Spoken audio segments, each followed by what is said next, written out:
Let's take a look at one final example for this section.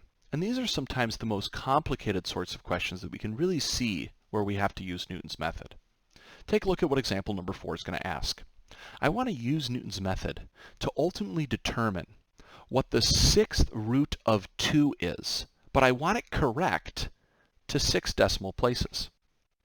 Now remember that if I want to use Newton's method can only help me find roots of functions. So what I need to do is I need to create a function where the sixth root of 2 is a root, because then I know Newton's method can help me find it. Now, creating this sort of a function is actually pretty easy. I always think about it as slowly dismantling this value of the sixth root of 2 until I can turn it into a value of 0. So take a look. Here's how I would think through this. I would think I'm going to create a function where I want to be able to plug in the sixth root of 2 and I want to get back the value of 0. That's how I know it's a root. Plug in my value, get back 0. So if I was to plug in the sixth root of 2 to a function, how could I get it to kind of simplify down and ultimately result in a value of 0? So the first thing I think is, well, what if I took that sixth root of 2 and I raised it to the sixth power? That could essentially neutralize that sixth root. And so, of course, now I would see if I plugged this value in, I would spit back the value of 2. Well, that's not quite what I want, because I obviously want to be able to get the value of 0.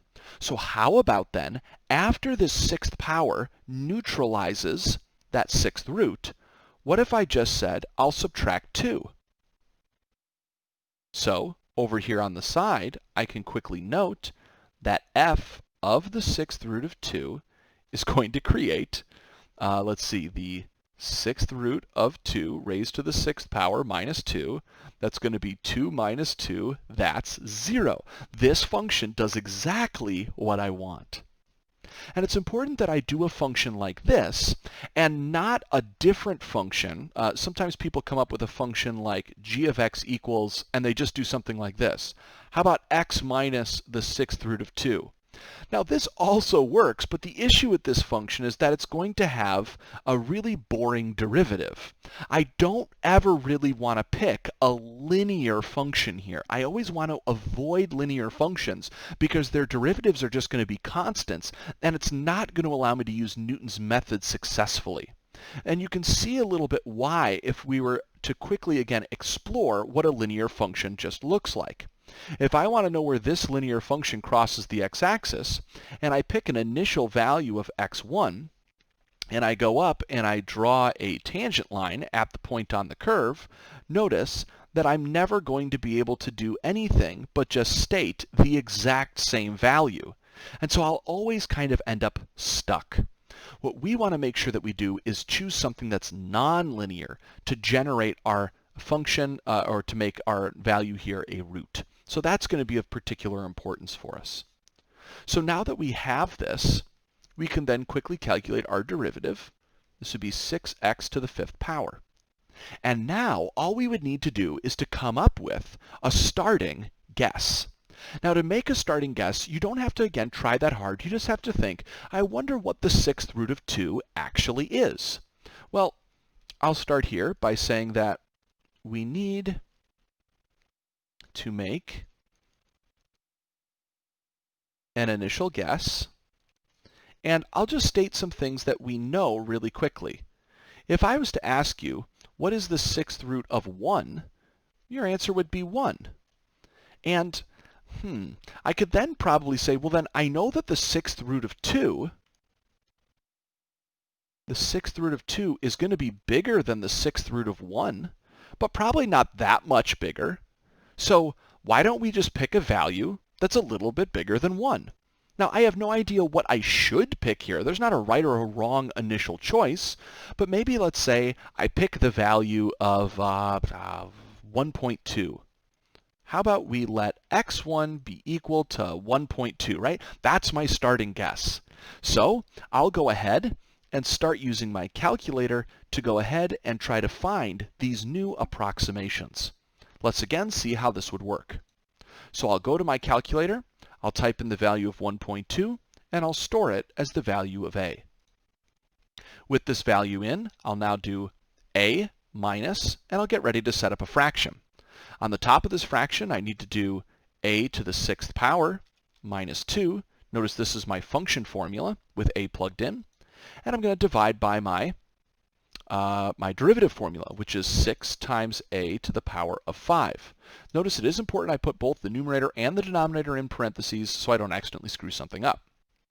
Then I'll finally click this, store to the value of a. So here's my first improvement. The value of 1.2 was apparently a little bit too high. 1.13 or so seems like a better choice. So okay, I can write this down then as my value for my x number 2. I want to find 6 decimal places of accuracy, so I'll write down the first 6 places. It was 1.133959.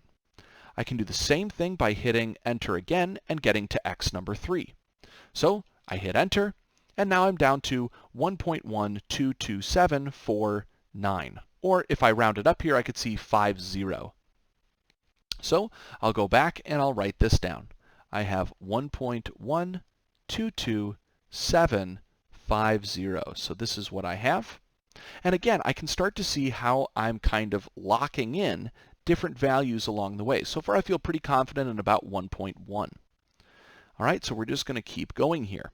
So x number 4. I'm going to go ahead here. I get 1.22462. Okay, so 1.122462. Again, if I look at what's kind of being locked in, I feel pretty good about all the way up through those 2's. But I need to keep going. I'll calculate x number 5. All right, x number 5. 1.22462, and some other stuff's different, but notice the first 6 places now are actually all the same. 1.22462. All of these are locked in, and so I can go ahead and say we estimate that the 6th root of 2 is roughly equal to 1.122462. So I got it. And of course I could use a calculator to double check to see how close this approximation actually is. But this is the idea of Newton's method. That's a pretty cool idea. Now most people really struggle with, Kyle, what do I do if my starting guess is different? What if I didn't pick 1.2? What if I picked 1.1? Right? How would that have worked? Well, notice I can do the exact same work here. What if I said 1.1 and I store that to the value of a? And then I can go and I can do the same work. I'll do a minus, and then I'll have a to the power of 6. I'll have that minus 2. I'll divide by 6, a to the power of 5. Right? And I'll store that back as the value of a. Well, notice that even if I do this, I'll still eventually narrow in on that same value of 1.22462. I might just do it in more or less hits of the enter button. Again, notice what would happen if I was to go ahead and try this again, but what if I made my initial guess of 5? I said, the 6th root of 2, maybe that's around 5. Well, again, there's nothing wrong with making this starting guess, but we could probably see that it's not entirely accurate, or it's probably going to be really far away from the right value. So when I type all this in, notice that I'm going to have to hit enter 1 time, 2 times, 3 times, 4 times, 5 times, 6 times, 7 times, 8 times, 9 times, 11, 12, 13, I'd have to hit 14 times. Since I started so far away from the right answer, I might have to hit enter many, many, many times over to arrive at the right answer. So this hopefully shows you the purpose of trying to make sure that our starting guess isn't necessarily perfect, but at least just relatively in the ballpark. And so if I chose a value here like 1 versus 1.2 or 1.1, those are probably all really close. and are going to be really good starting guesses. But if I chose something like 12 or 100, I know that's probably really far away from the right value. And so I'm going to have to hit enter way more times to arrive at the appropriate number. Now go ahead and try on your own the worksheet problems for this section. Hopefully through doing that you'll be able to build a lot more confidence and feel really good about answering questions using Newton's method.